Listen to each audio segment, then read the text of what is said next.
आजची गोष्ट आहे राजज्योतिषी अवंतीनगरीचे राजा बाहुबली यांना राजज्योतिषाची गरज होती. मंत्रिपरिषदेसमोर त्यांनी ही इच्छा व्यक्त केली.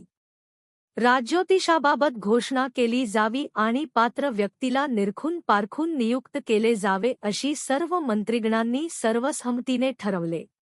या पदासाठी पात्र उमेदवारांनी मुलाखती द्याव्यात अशी दवंडी दुसऱ्या दिवशी राज्यात पेटवण्यात आली. सर्व उमेदवार ठरलेल्या वेळी दरबारात उपस्थित झाले.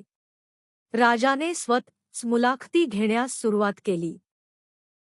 अनेक ज्योतिषांनी आपल्या ज्ञानाचे सादरीकरण करण्यास सुरुवात केली, परंतु राजाचे समाधान झाले नाही. अखेरीस 3 ज्योतिषी उरले. त्यातील पहिल्या ज्योतिषाला राजाने विचारले, तुम्ही भविष्य कसे सांगता? ज्योतिषी म्हणाला, नक्षत्र पाहून. राजाने दुसऱ्या ज्योतिषाला हाच प्रश्न विचारला तेव्हा दुसरा ज्योतिषी म्हणाला, हस्तरेषा पाहून भविष्य सांगतो. राजाला कुणाचीच उत्तरे आवडली नाहीत. अचानक राजाला तेव्हा आपल्या राज्यातील निर्धन ज्योतिषी विष्णू शर्माची आठवण झाली. विष्णू शर्माला तात्काळ बोलावण्यात आले. राजाने विष्णू शर्माला विचारले, तुम्ही ज्योतिषी असून सुद्धा या मुलाखतीसाठी का आला नाहीत?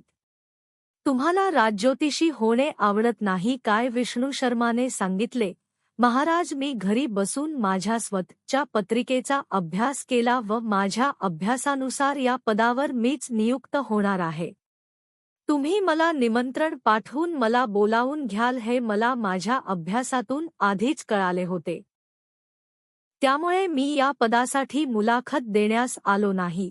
राजाला विष्णू शर्माची अभ्यासू वृत्ती व त्याचा आत्मविश्वास या दोन्हीचा अभिमान वाटून त्याने विष्णू शर्माला राजज्योतिषी म्हणून नियुक्त केले. तात्पर्य, ज्यांचा स्वतःवर व स्वतःच्या अभ्यासावर प्रचंड विश्वास असतो ते कधीच हार मानत नाहीत व त्यांच्याकडे संधी आपोआप चालून येते. जर तुम्हाला अशा छान छान गोष्टी ऐकायच्या असतील तर माझ्या चॅनेलला फॉलो, लाईक, शेअर आणि सबस्क्राईब करा.